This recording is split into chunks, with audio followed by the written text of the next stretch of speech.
Contacto Informativo presenta la entrevista. Censo Nacional de Gracias, es Población. un gusto saludarles, buen día. Doctor, y sí, vamos a hablar sobre este tema que, bueno, en este año prácticamente estamos en el año del conteo de nuestra población. Exactamente. Exacto. Bueno, no, es censo Sí, porque el el conteo censo, se hace en los 5, ¿no? Qué bueno que haces la aclaración. Yo me refería al conteo por mera cuestión gramatical de estar contando, pero ciertamente formal y oficialmente estamos en el año del censo de población. Y es cierto, cada 10 años se realizan los censos de población, el censo nacional general de la población, y cada 5 años se hace un conteo provisional, que se llama precisamente de esa manera, conteo de población, para tener una cifra más aproximada o menos cercana, y que no se desfase tanto, que no ¿verdad? se desfase tanto la situación en relación a la población que existe en México, y por cuestiones muy importantes, porque en realidad tenemos que considerar que al final de cuentas es fundamental contar con la información necesaria acerca de la población mexicana para que principalmente el Estado mexicano, los diversos órganos del Estado mexicano, especialmente aquellos que se dedican a diseñar las políticas públicas, puedan ejercer las acciones necesarias para atender a los distintos sectores de la población. Claro, precisamente eso es para esto, ¿no? Para Totalmente. crear las políticas públicas. Exacto. Con las cuales van a beneficiar a la población. A toda la población, exactamente, donde quiera. Ya estos ya son de sí, doctor. Claro, así es, bueno, claro que sí. Sí, definitivamente. Pero sí, bueno, de alguna manera es importante considerar esto. Yo creo que es ilustrativo algunos datos que podríamos señalar en relación precisamente al desarrollo de política pública y a la atención a los distintos sectores de población, lo que estamos diciendo, que realmente las políticas públicas en todos los ámbitos, en educación, en salud, en seguridad, en la atención a las diversas actividades de la población que requieren apoyo, etcétera, que lleguen realmente a todos los grupos de población, a los grupos vulnerables, principalmente, yo diría. Exacto. Por ejemplo, a los pueblos indígenas, a los niños, a las mujeres en situación de pobreza o de violencia o de indigencia, a los migrantes, etcétera, a todos los grupos y sectores de acuerdo a sus propias características. Pero vamos a considerar, por ejemplo, que cuando inicia la Segunda Guerra Mundial, más o menos el año en que inicia la Segunda Guerra Mundial, que fue en 1939, pero en el censo de población de 1940 en México, estábamos con una población de 22.6 millones de habitantes. 22 millones de personas. Millones en todo México. En todo el país. Lo que casi vive ahorita en la Ciudad de México. Lo que prácticamente está un poquito menos que la población que vive en estos momentos en la Ciudad de México. Híjole. Imagínate. O sea que en 80 años... Así es. No, sí, ¿verdad? Son 80. Sí, 80 años. Lo que nos creció la población. Y todavía incluso en 1945, por ejemplo, a mitad de esa década de los 40, incluso la población bajó precisamente por problemas de la guerra. De la guerra, claro. De la guerra, murieron personas, etcétera. En 1945 teníamos 14.3 millones de habitantes. 14 millones, vamos a considerarlo. Es cierto que más o menos a partir de 1960, por ejemplo, en 1960 estamos ya en 38 millones de personas. Pero 38 millones en 1960, pues realmente todavía era una población en todo el territorio nacional que era posible de alguna forma pues tener detectadas ciertas necesidades, ciertas circunstancias de vida. Sin embargo, desafortunadamente, en el caso de México, desde 1960 para acá, por una parte, la población ha crecido de una manera exponencial, de una manera muy fuerte. Simplemente como ejemplo, en el Reino Unido, o sea, Gran Bretaña, Inglaterra, actualmente tienen 52 millones de habitantes. Este es un dato de del 2017. En el Reino Unido, 52 millones de personas. Prácticamente desde el fin de la guerra y durante estos 70, 80 años, Gran Bretaña e Inglaterra ha mantenido más o menos un mismo nivel de población. Nosotros, que hemos tenido de 38 millones en 1960, ahora se prevé, en este momento de hecho, por ejemplo, en el 2019 ya estamos con 129 millones, 129.2, casi 130 millones. Es decir, 100 millones de personas más que la propia Gran Bretaña, que se ha mantenido estable. ¿Qué implica esto? Un impacto muy importante a los diversos programas, por ejemplo, de salud. Simplemente el sector, la atención de la salud de 130 millones de personas, pues implica grandes retos.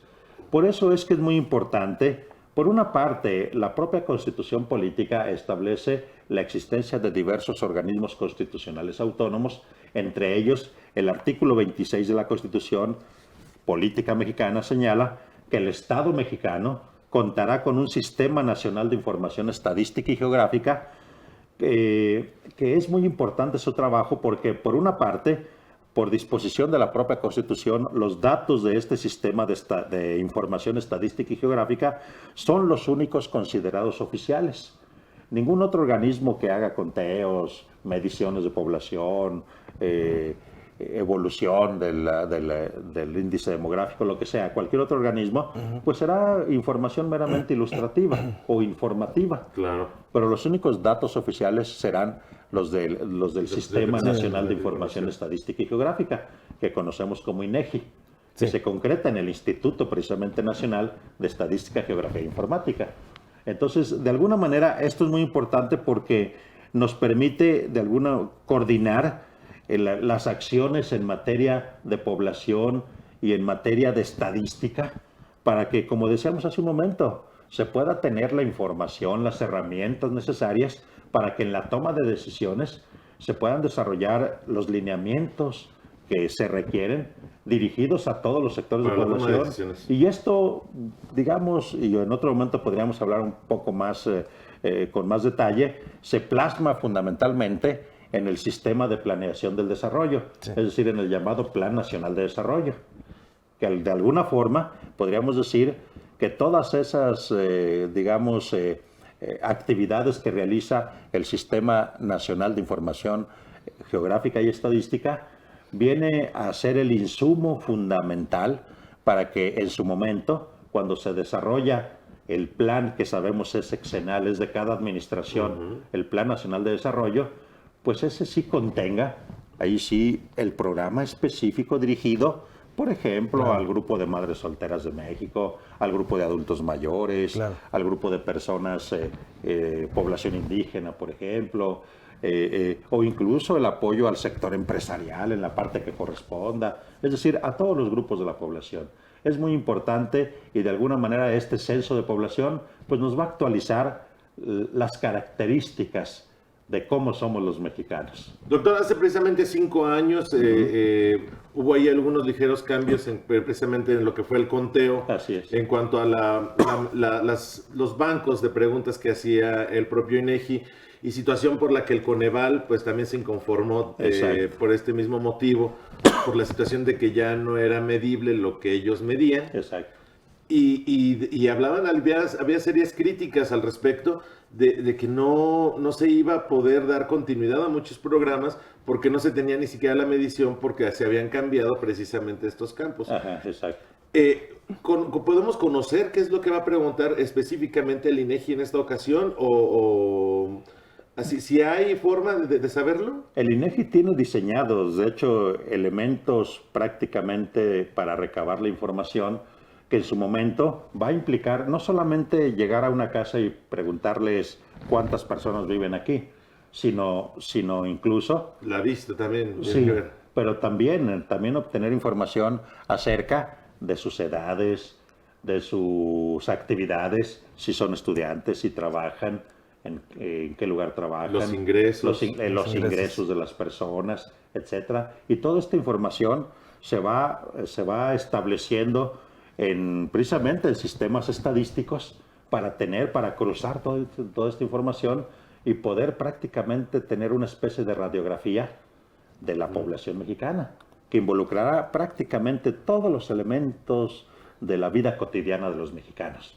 como incluso de qué se alimentan, qué comen, la casa, cuántas habitaciones tiene, qué tipo de... Me preguntan cuántos focos hay en la casa. Cuántos focos, sí, definitivamente.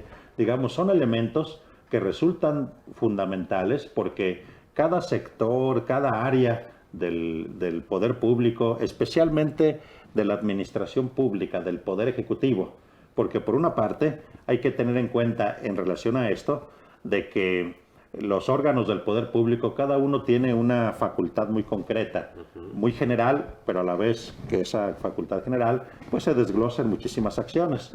Pero por ejemplo, el poder legislativo federal es el encargado de hacer las leyes, digamos, es la facultad general, que se desglosa en analizar la realidad para saber qué ley se debe hacer, dirigida a quién, qué tema atacar, atender, etcétera. Y en el caso del Ejecutivo, pues es el encargado de ejecutar las leyes que expida el órgano legislativo, ya sea a nivel Estado o a nivel federal. Claro. Pero para ejecutar esas leyes, el Poder Ejecutivo se auxilia de diversas áreas o dependencias. Claro. Por eso es que las áreas o dependencias de los distintos sectores, por ejemplo, el sector salud, la educación, el desarrollo de la industria, del campo, de la economía, etcétera, pues es importante y fundamental que cuenten con todos los elementos necesarios para que cada área pueda entonces ahora sí desarrollar la implementación de la política o del programa específico plasmado en la política pública que se desarrolla, por ejemplo, en materia de salud, o en materia de educación, o en materia de trabajo, etcétera. Claro. O de atención a sectores diversos como la infancia, a las mujeres, de acuerdo a las características de distintos sectores, por ejemplo, de la población femenina. Claro. Entonces, realmente esto nos permite contar a través del sistema de información estadística y geográfica con toda esa radiografía que les comento de cómo somos los mexicanos, que incluso en qué nos recreamos, a dónde vamos para divertirnos, si viajamos, si no si viajamos. tenemos la posibilidad, ¿no? Evidentemente, claro. La entrevista.